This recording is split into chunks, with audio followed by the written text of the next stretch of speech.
An IRS contractor who leaked President Trump's tax returns also divulged the sensitive information of more than 400,000 taxpayers. The IRS admitted the scale of the breach to the House Judiciary Committee. It was 6 times bigger than previously thought.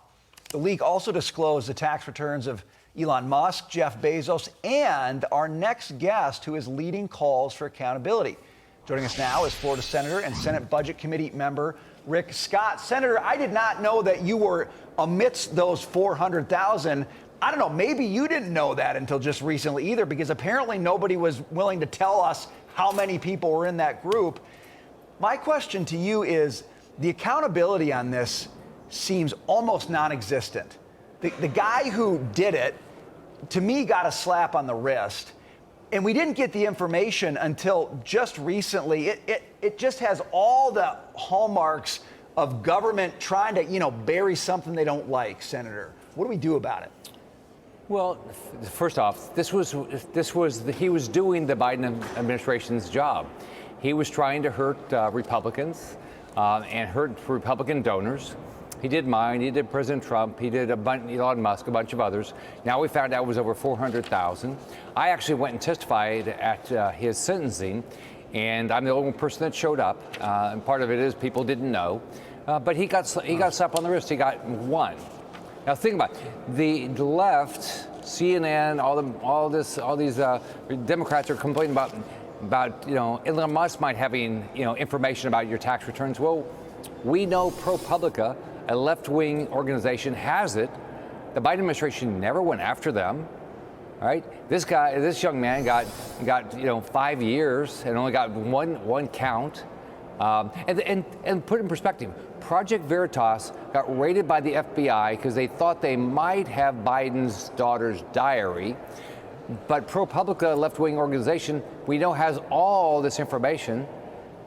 Nothing happens to them. And as this leak continues to leak out, nothing will happen to them, as long as we don't go hold people accountable. It's pretty disappointing. Your federal government, nobody gets fired for doing bad things. Right.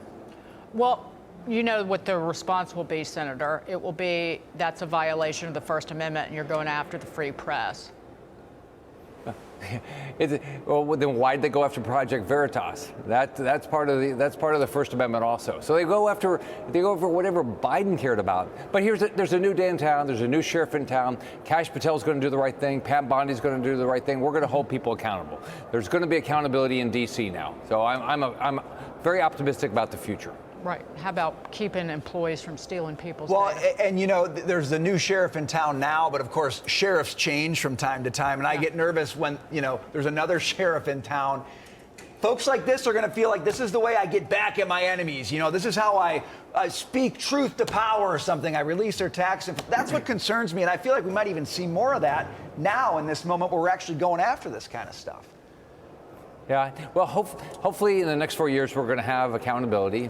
Maybe we could get some legislation passed that would create more accountability. It's very difficult with the Democrats, but we need to win elections.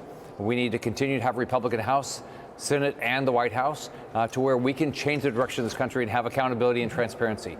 I think if you look at the Trump nominees, they've committed to transparency. Yeah. They've committed to accountability. Senator, you have introduced a bill to stop Medicaid payments for deceased Americans. I was doing some back-of-the-envelope math. It's about $50 billion a year just in improper payments. It's about $85 billion, and these numbers are all over the place, including Medicare. But payments for deceased enrollees in 14 states worked out to be $249 million. If so, across all states, maybe it's $800 plus million, close to $1 billion maybe. The fact that this is happening, but will you admit that that Medicare, the savings there and their cuts have to happen somehow to even get us back to what we were spending before COVID? Well, here's what we think about what we have to do. In the last 5 years, pre-COVID to today, we've had a 2% increase in population and over a 50% increase in spending. That's not sustainable. If you want to get interest rates down, if you want to get inflation down, you've got to balance this budget. We have to balance the budget. I'm glad that President Trump has committed to balancing the budget. So we've got to make that happen. So we've got to find waste. The easiest thing is find things that are wasteful, like this bill. It's pretty simple. If you're dead, you shouldn't get Medicaid payments, right? So if you're dead, you shouldn't get Medicare, Social Security, any of these things. So let's go find all the fraud, waste, and abuse. But then let's say, how do we fix programs so we're not wasting money? I know the president's committed to that. I know Elon Musk is committed to it. So I think, hopefully we can get this to a balanced budget and get inflation down and get interest rates down. Can I just add one quick thing? Please do.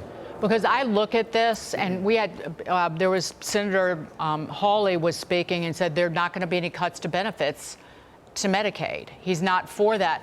But I look, 2/3 of the individuals in nursing homes in this country are on Medicaid. 2/3. And this falls on the states. It's the state rules that allow families who are quite well off to siphon the money away from the elderly individual and dump them onto Medicaid systems. And I know it because, quite frankly, Senator, there are lawyers all over the state of Florida who are in the business of doing nothing but legally putting elderly people onto Medicaid to save money for the family members left behind. That's right. So Medicaid is supposed to be for people that, that have financial problems, right? Right. Not for the wealthy. So we can't let that happen. On top of that, if you don't want to work, if you just want to sit on the couch, you shouldn't be having free health care. You should not have free home. I mean, get your butt off. If I told my mom, hey mom, I don't want to work, she would. I mean, first off, when I was a kid, she'd give me a whipping. But we have over 50 million Americans between, I think, like 16 and 64 that don't have a job. Now, maybe some of them are disabled to get that, but come on, you got to get back to work. Well, there's waste in Medicaid, and there is abuse in Medicaid as well, and both of those things have to be on the table. Senator Rick Scott, thanks for being with us today. Good to see you. All right, take care. Bye-bye.